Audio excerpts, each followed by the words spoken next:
Welcome to NTD News. I'm Tiffany Meyer. Here are today's top stories. Reactions from Iran and Iraq over the killing of Iranian General Soleimani. President Trump notified Congress the U.S. may use disproportionate force if Iran retaliates.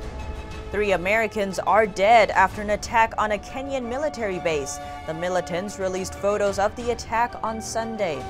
A devastating pileup near Pittsburgh leaves 5 dead.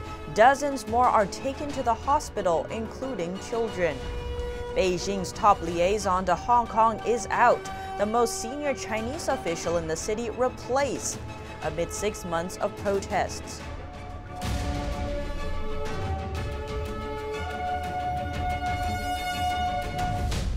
People gathered in the streets of Tehran today for the funeral of Qasem Soleimani. Iran and President Trump are in a standoff, each warning of repercussions from any future action taken by either side. Meanwhile, House Speaker Nancy Pelosi announced plans to try to curtail the president's ability to make future military action regarding Iran.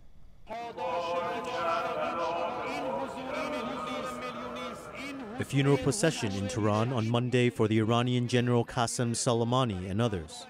Soleimani was killed on Friday in a U.S. airstrike in Iraq's capital, Baghdad. President Trump ordered the lethal strike. 25 others were killed, including the designated terrorist Abu Mahdi al-Mohandes. Trump told reporters in Florida that afternoon that the strike was carried out to stop a war, not to start one. The Iraqi parliament announced on Sunday a non-binding resolution to remove all foreign troops from Iraqi soil. It will be difficult for foreign forces to protect themselves from strikes that come from inside or outside Iraq. Therefore, it is in the interest of both Iraq and the U.S. to end foreign troop presence in Iraq. The resolution was passed overwhelmingly by Shia members of parliament. All Kurdish lawmakers boycotted the vote. Only about a dozen Sunni lawmakers attended. Tensions have been running high in Iraq due to ongoing protests against Iranian influence on the Iraqi government. The U.S. intelligence community say they believed that Soleimani was planning to strike Americans in multiple countries, including Iraq, Syria, and Lebanon. They believe that Iran's planned attacks were intended to draw attention away from the mass protests in Iraq against Iran's growing influence in the country.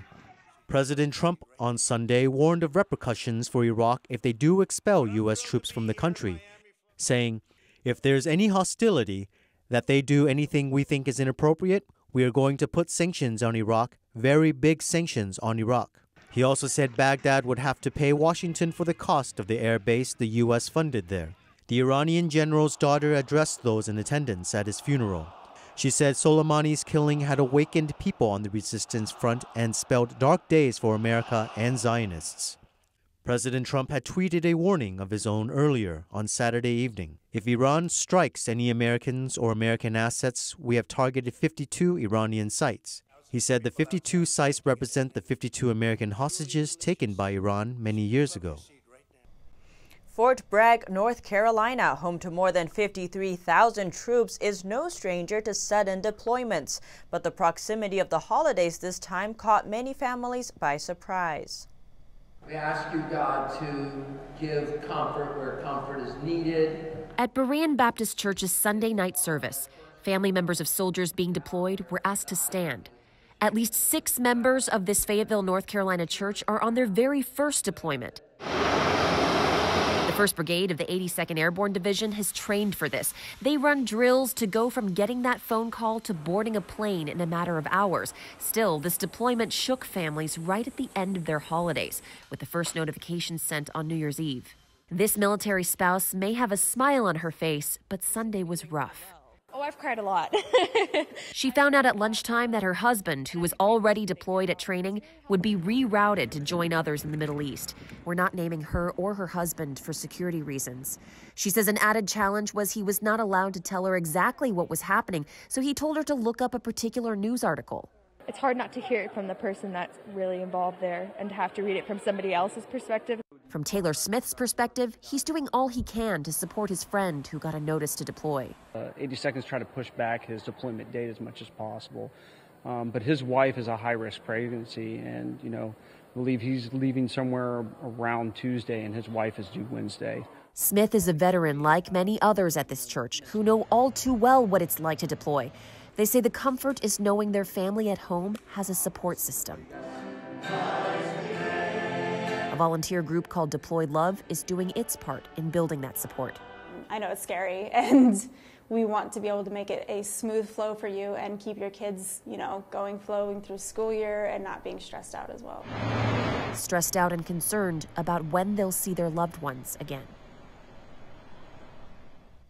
Deployed Love started at Fort Bragg 3 years ago, organizing holiday parties and outings, according to their Facebook page. They are now a community run by volunteers who reach out and bring families together while their loved ones are deployed overseas. As tensions in the Middle East erupt, Japanese Prime Minister Shinzo Abe repeated today his plans to dispatch self-defense forces there to protect Japan's ships. Japanese Prime Minister Shinzo Abe said he is deeply worried about rising tensions in the Middle East. He hopes to avoid further escalation and is calling on all parties concerned to exhaust all diplomatic efforts to ease tensions. Japan sources nearly 90% of its crude oil imports from the Middle East. We plan to dispatch self-defense forces to this region to strengthen information gathering and secure the safe passage of Japan-related ships. Plans to send a warship and patrol planes out were first announced late last month, but reiterated on Monday in light of recent developments. The United States last week killed Iranian military commander Qasem Soleimani in a drone strike on his convoy at Baghdad airport. A Japanese Defense Ministry official said the patrol planes will operate sometime in January, while the destroyer, a fast maneuverable warship, will likely begin activities in February. The U.S. military said that one U.S. military service member and 2 U.S. contractors were killed by Somalia's al-Shabaab militant group during an attack yesterday on a military base in Kenya used by both U.S. and Kenyan forces. Pictures released by militant group al-Shabaab Sunday claim to show the aftermath of an attack in Kenya, which killed 3 Americans. 1 U.S. military service member and 2 contractors were killed in Sunday's attack on a military base close to the Somali border. Several others were wounded, and the Kenyan military said a number of militants were dead. Pictures showed the Islamist group's flag and masked gunmen standing next to an aircraft in flames. Al-Shabaab claimed it had destroyed 7 aircraft and 3 military vehicles. They have been fighting for more than a decade to overthrow the Somali government and impose strict Islamic law.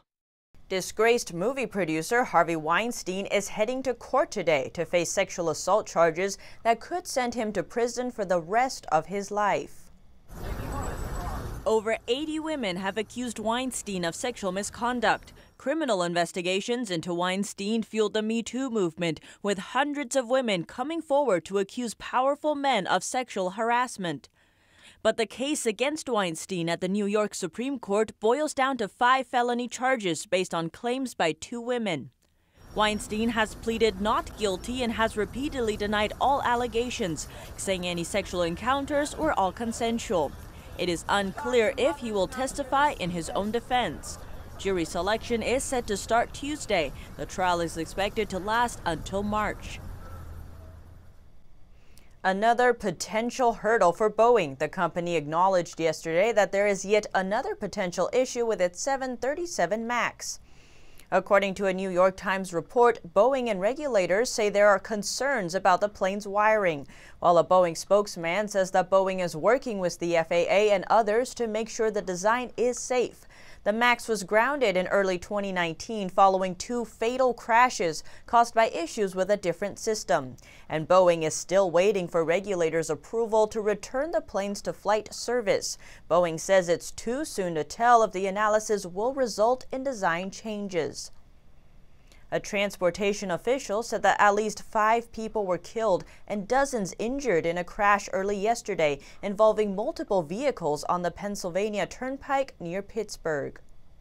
Pennsylvania Turnpike spokesman Carl DeFebo said that the fatal crash involving a tour bus, 2 tractor trailers, and a passenger vehicle also injured at least 60 people. DeFebo said a coroner confirmed 5 fatalities at the scene, which happened in Westmoreland County around 30 miles east of Pittsburgh. An Enezuela health spokeswoman said that there were 25 victims ranging in age from 7 to 52 years old. They were transported to Enezuela Frick Hospital. 9 of those patients are under the age of 18. Details of what caused the accident were not immediately available, and the National Transportation Safety Board investigators were called to the scene. The National Weather Service forecast for Westmoreland County early Sunday listed light precipitation and an air temperature just below freezing. DeFebo said it was premature to say if weather was a factor in the crash. Local media reports say that German police shot dead a 37-year-old Knifeman in a city in western Germany yesterday after the man attacked 2 officers standing next to their patrol car. According to broadcaster NTV, the man banged an object against the police car as he was holding a knife behind his back. Despite several warnings, the attacker continued his assault before a 23-year-old officer shot him dead. The attacker is said to have been of Turkish origin, living in Gelsenkirchen, the western industrial city best known as the home of Schalke's soccer club. The Chinese regime has replaced the head of its Hong Kong Liaison office, the most senior mainland political official based in the Chinese-controlled territory, following more than 6 months of pro-democracy protests in the city. Wang Zhimin held the post of the director of the Liaison Office of the Central People's Government in Hong Kong since 2017. On Saturday, he was replaced by Luo Huining, who was in his mid-60s and until November was a top Communist Party official in Shanxi Province, China. Wang is the shortest-serving liaison office director since 1997. The official statement gave no other details on the change. Tang Jingyuan, a U.S.-based China affairs commentator, said Beijing's move could be a sign of dissatisfaction with the liaison office's handling of the crisis. Law has not previously held any Hong Kong-related position and is at the age when officials typically retire. It's possible that he is only a stopgap appointment. The Liaison Office, which reports to China's State Council, serves as a platform for Beijing to project its influence in the city and has been criticized in Hong Kong and mainland China for misjudging the situation in the city. Hong Kong Democratic Party lawmaker and district councillor Lam Chuk Ting said the personnel changes won't help with the current situation. I don't think any changes for the head of the Liaison Office of Hong Kong may change the policy of Beijing towards Hong Kong. The political scientist and commentator Johnny Lau said Wang's exit was unlikely to placate Hong Kong's protesters who have demanded that the city's leader, Carrie Lam, step down. In Hong Kong, police arrested dozens of protesters following a march of thousands near its border on Sunday to oppose traders from mainland China. The demonstrators in Hong Kong's Shengshui area took aim at so-called parallel traders from China, who buy vast amounts of duty-free goods in Hong Kong and take them back to the mainland to sell at a profit. Shengshui lies across the border from the mainland city of Shenzhen. Locals say it pushes up prices, overcrowds neighborhoods, and adds to growing tensions between Hong Kong residents and mainland Chinese. The main purpose today is to tell the government that we should be concerned about the issue of parallel traders. If we want to free Hong Kong, we need to start from our own district so we can achieve the ultimate goal of freeing the whole city. We fight against the Communist Party to achieve our own democracy. Police used tear gas on demonstrators who refused to disperse immediately. A few dozen people were arrested. At one point, riot police stormed through, hitting protesters with batons and using pepper spray. It was unclear what triggered the intervention.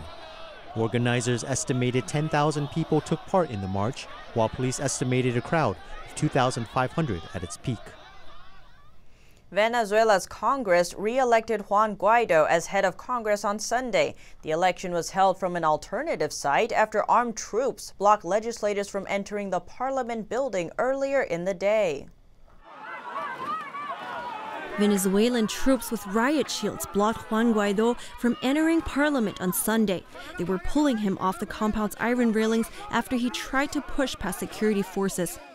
Guaido denounced that the country on Sunday experienced what he called the murder of the republic after a new president of the National Assembly was appointed by the left-wing Chavism in a session in which he and a group of opposition deputies were prevented from entering. Our role is to fulfill precisely that. Venezuela cannot lose the only democratic bastion that it has left, the only one that defends the Venezuelan people, the only one recognized by the world, and I am the president in charge. The blockade allowed the ruling Socialist Party to hand the post to legislator Luis Parra, who was recently expelled over corruption allegations. There is a commission for the verification of facts of crimes against humanity that comes from the conclusive report published by the UN High Commissioner for Human Rights. Those public servants are converting themselves today into accomplices of clear violations not only of the Constitution, but also of fundamental elected rights.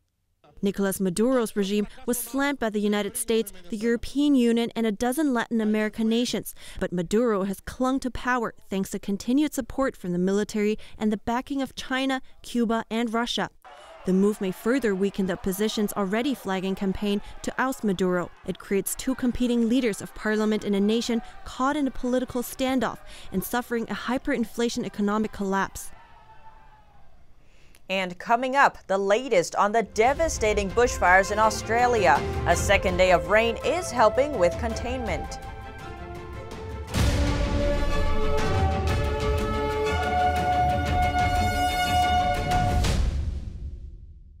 A rare second day of light rain in Australia is slightly easing efforts to combat the raging bushfires as officials step up evacuations. Australia's raging bushfires were eased slightly by a rare second day of light rain on Monday after weeks of a relentless inferno across Australia.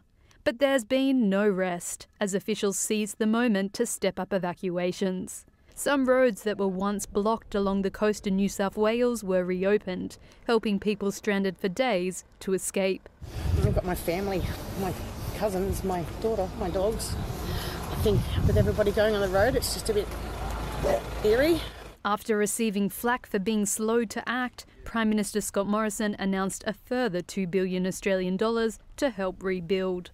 The Commonwealth is committing an initial $2 billion over the next 2 calendar years, starting right now, to support all of the efforts of recovery right across the country. This is not just in those areas that are experiencing fires now.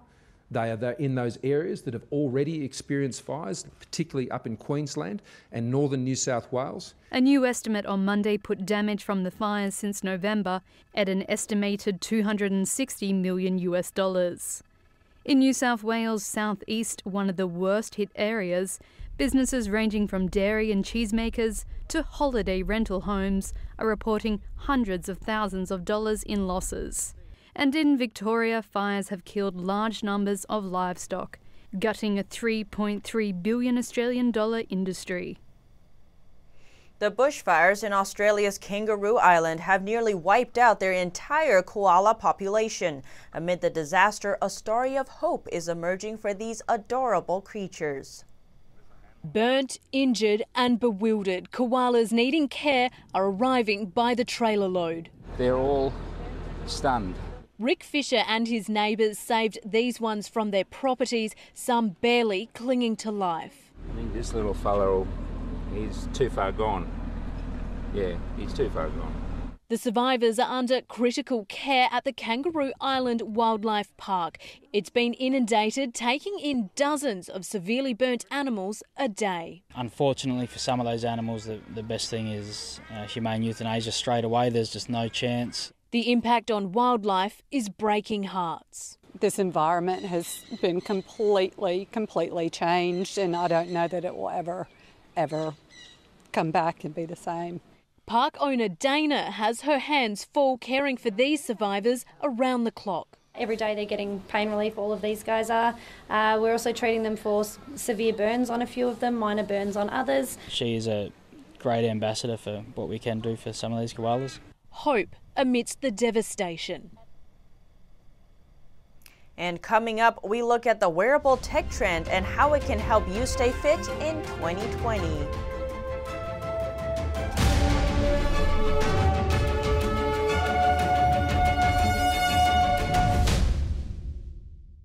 Taiwan's President Tsai Ing-wen urged her supporters on Sunday to cast their votes for her in the upcoming presidential election. Seeking re-election in 2020, she says a vote for her is a vote to protect democracy and freedom in Taiwan. Taiwan is holding its presidential election in less than 5 days. On the last Sunday before the election, thousands of Tsai Ing-wen supporters gathered in New Taipei City, the most populated city of Taiwan, to express their hope that their president will be re-elected. President Tsai spoke with her supporters, who are generally young to middle-aged adults. She says a high voter turnout is the key to winning, despite media polls predicting a distant win over her opponent Han Kuo-yu. A 37-year-old Taiwanese man who works in the architecture industry in Australia came back to Taiwan to vote. I came back to vote for Tsai Ing-wen. I've been following the news about Taiwan and Hong Kong when abroad. I see that China has been oppressing Taiwan. This is why I came back to vote. Another supporter, an English teacher in New Taipei City, said President Tsai has worked out neutral and objective policies and stuck to them the past 4 years. The president said that Taiwan must preserve its sovereignty, dignity, democracy, and freedom. She added that Taiwan should not go backward on the progress it's made. Taiwan's 2020 presidential election will be held on January 11th alongside the elections for legislators. The American College of Sports Medicine names wearable technology the top fitness trend for 2020. From Fitbits to iWatches, millions of adults now sport wearable devices to track personal fitness. Wearable technology will be the top trend in fitness in 2020. That's according to more than 3,000 health and fitness professionals surveyed by the American College of Sports Medicine. At Paul's Fitness Studio in Sherman Oaks, California, wearables are seen throughout fitness classes and private training sessions. One exercise class attendee says he likes the many fitness features of his Apple Watch. I can keep track of my pulse, and I can also keep track of how many steps I've taken and the exercise that I'm doing throughout the day. Wearable technology includes fitness trackers, smart health watches, heart rate monitors, and GPS tracking. They monitor exercise, heart levels, and calorie consumption while doubling up as phones, texting devices, and maps. At a Best Buy in West Hollywood, California, wearables are front and center. Health and wearable technology now offers everything on your wrist. It tracks your heart rate, it shows your heart rate waveform, tracks your sleep pattern, and also gives you a notification about how much water you have consumed. According to a heart expert, the ideal amount of time spent exercising is 150 minutes per week. He says it's best if half of that time is moderate exercise and the other 75 minutes is more intensive exercise. And that's all for now. Thanks for tuning in. Join us again tonight. I'm Tiffany Meyer.